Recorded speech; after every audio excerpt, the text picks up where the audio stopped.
ಸಂಜೆಗೆ ಚಾದ ಜುಡಿ ಬರೀ ಅವಲಕ್ಕಿ ಚುರುಮುರಿ ತಿಂದು ತಿಂದು ಬೇಸರಾಗಿತ್ತಂದ್ರೆ ಇದನ್ನು ಟ್ರೈ ಮಾಡಿ ನೋಡ್ರಿ. ಇದು ಪೆರಿ ಪೆರಿ ಮಖಾನ.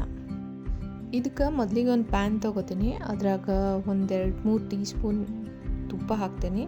ನೀವು ಎಣ್ಣೆನೂ ಹಾಕೋಬೋದು, ಅದರ ತುಪ್ಪದಾಗ ಟೇಸ್ಟ್ ಮಾತ್ರ ಚಲೋ ಬರ್ತದೆ. ಈಗ 2 ಬೌಲ್ ಮಖಾನ ಹಾಕ್ತೀನಿ. ನಿಮಗೆ ಮಖಾನ ಡಿಮಾರ್ಟ್ ಒಳಗೆ ಇಲ್ಲ ಯಾವ್ದಾರ ಸೂಪರ್ ಮಾರ್ಕೆಟ್ ಒಳಗೂ ಸಿಗ್ಬೋದು. ಇದನ್ನು ಲೋ ಫ್ಲೇಮ್ ಒಳಗೆ 6 to 7 ಮಿನಿಟ್ಸ್ ಹುರ್ಕೋಬೇಕು. ಜಾಸ್ತಿ ಫ್ಲೇಮ್ ಇಡ್ಲಿಕ್ಕೆ ಹೋಗ್ಬೇಡ್ರಿ. ಈ ಥರ ಕ್ರಂಚಿ ಆಗೋ ತನಕ ಹುರ್ಕೋಬೇಕು.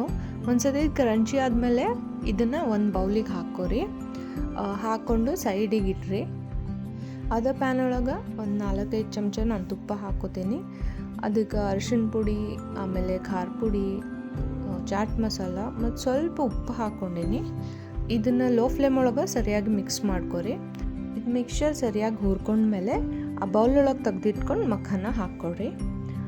ಒಂದು ಸತಿ ಅದು ಮಖಾನ ಹಾಕಿದ್ಮೇಲೆ ಮತ್ತೆ ಸರಿಯಾಗಿ 1-2 ನಿಮಿಷ ತನಕ ಮಿಕ್ಸ್ ಮಾಡಿರಿ.